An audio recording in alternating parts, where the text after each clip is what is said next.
So I love time trialing in Mario Kart 8 Deluxe.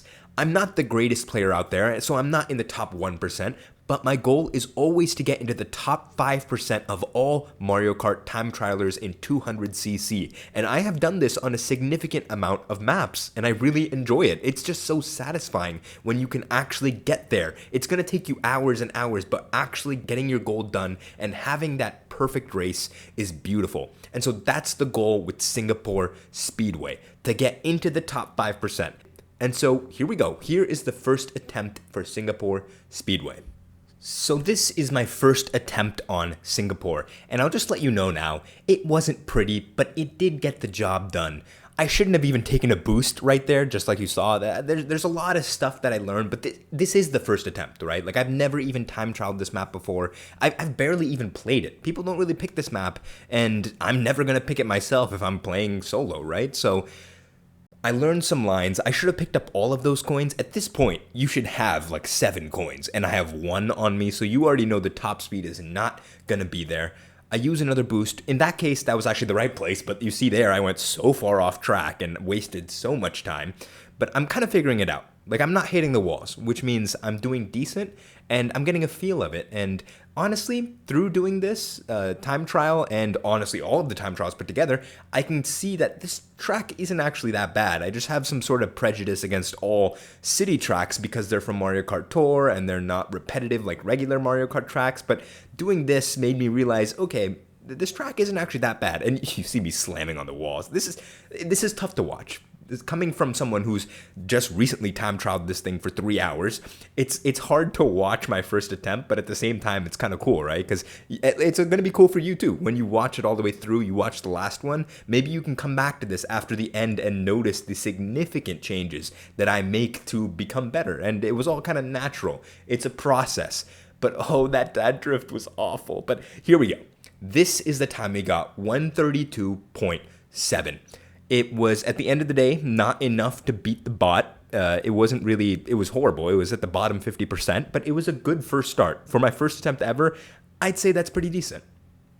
So the next attempt that you're currently watching on the screen is not attempt number 2, it's probably around attempt number 4 or 5, but this one, it was good. I improved on some mistakes, but as you see, there's also some significant errors that I make. Like, you're gonna see 1.5 seconds faster, but at the same time, I'm going incredibly slow. I'm slamming onto walls, I'm catching onto walls, that's taking all my speed away. But then at the end, I somehow get a decent result, which is crazy to me. I actually was racing against the bot as well. So I cleared the bot by 1.5 seconds. It was very easy, but there were clear mistakes. And this got me pretty happy, you know?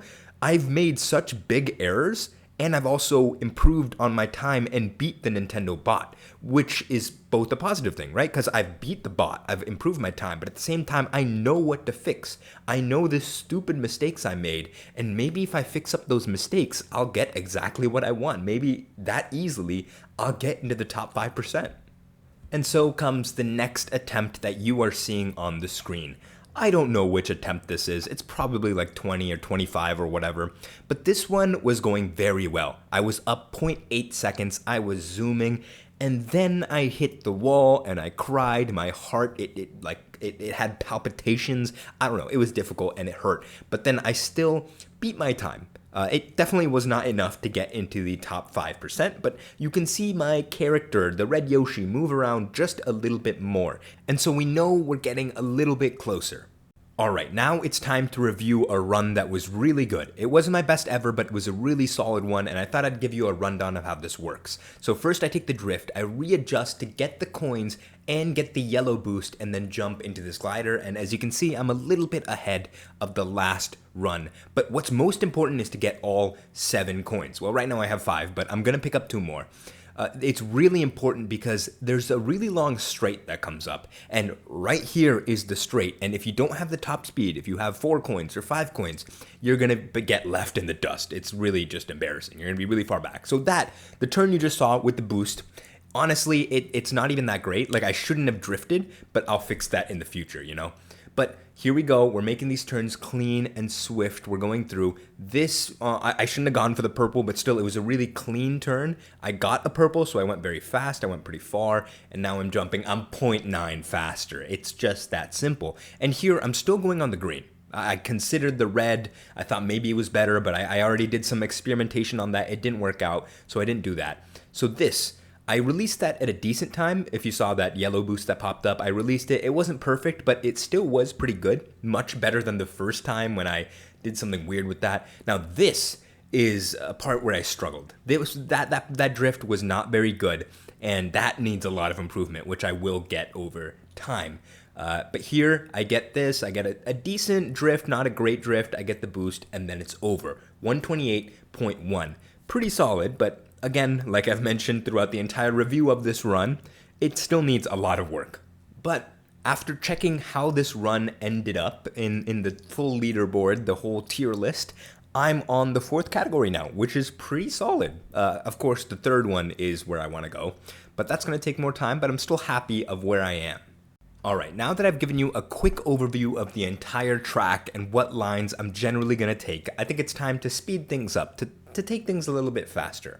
So this next run, I hit a 127.5, which is really good. It's 0.6 faster than my previous high score, and I was proud of it, and here are the things that I've changed to make it better. Just some couple minor things in each lap, and that was that.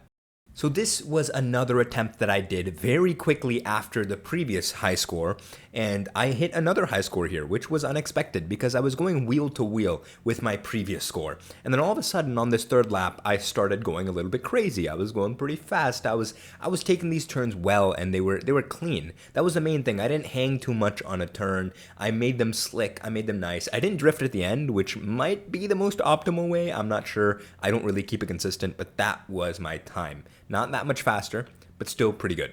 And this next attempt is very similar to the last one you just saw. Wheel to wheel on the last lap, but the main difference is this jump cut you're going to see, this little readjustment I make, that quick adjustment to get the drift a bit closer, and that's what made the big difference. And also I just played it a lot closer, and it was just, there's also one more thing. At the very end, I held a drift instead of not drifting, and it seems to me that drifting is better. Again, I don't really keep it consistent. I hit records or I lose games. Sometimes when I drift, sometimes when I don't drift. It's weird, but that is the result. So it looks like I've been making a lot of progress now, right? I've made all these runs that have increased my time, decreased my time, increased my position on the percentile chart. But it wasn't all fun roses and daisies, all right? There were a lot of moments that you're currently seeing on the screen where I hit the wall or drift the wrong way or do something stupid, or not even stupid. I just try to play it very well and it just doesn't work out. And it was painful, especially this one. This one hurt the most because I was ahead on time as well. I would have probably gotten sub 127, which brings us to my next point. So I thought once I got sub 127, I'm going into the top 5% for sure. It's guaranteed. And, well, I'm not going to spoil it. Let's just see what happens when I get sub 127 because I did it after a lot of time. And this is my live reaction.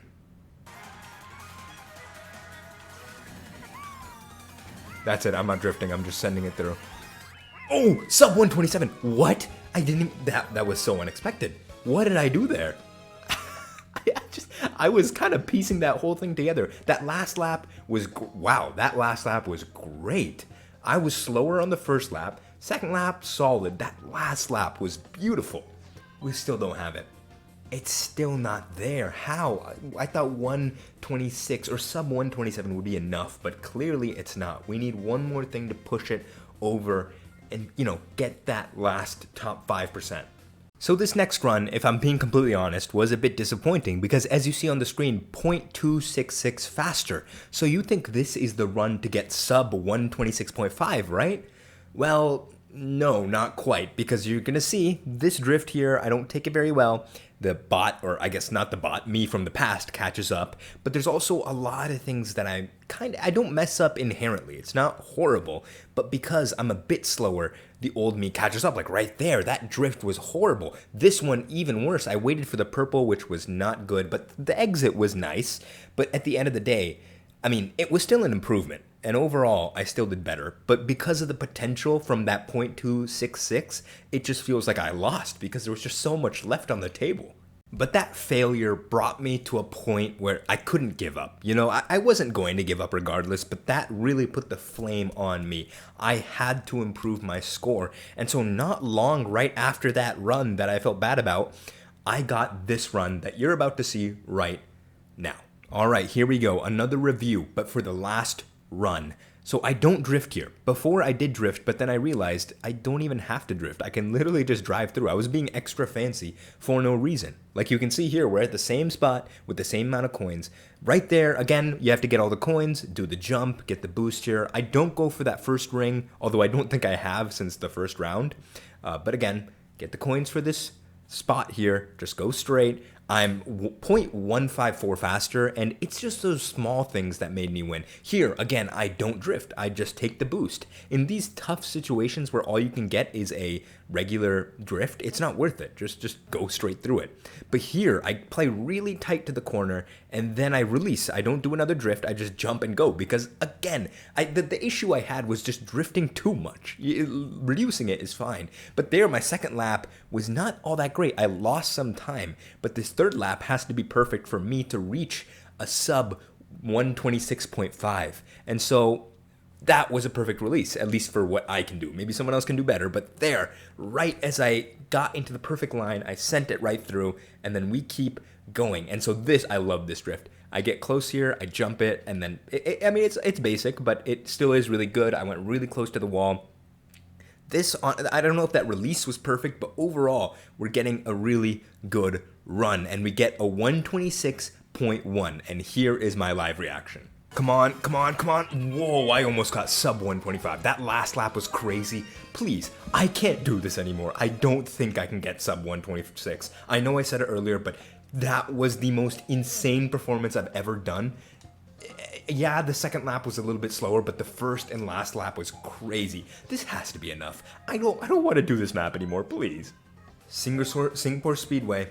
Yes! Yes! Oh, I actually made it. It's down to the bottom. Yes! Oh my goodness, finally, it's over. It's been almost 3 hours at this point, but I have done it. And so there it is. I have done it. It took a while, like I said, 3 hours, and I'm pretty proud of getting into that top 5%, and I'm not going to time trial that map ever again, at least not for the near future. I want to do a lot more time trials and make some interesting Mario Kart content, maybe playing against certain people, playing against people who are way better than me, or just having duels with people who are about the same level as me. But regardless, I have stuff planned, so if you want to watch that, please like and subscribe and, just stick around for the channel. I'm gonna go now. Goodbye.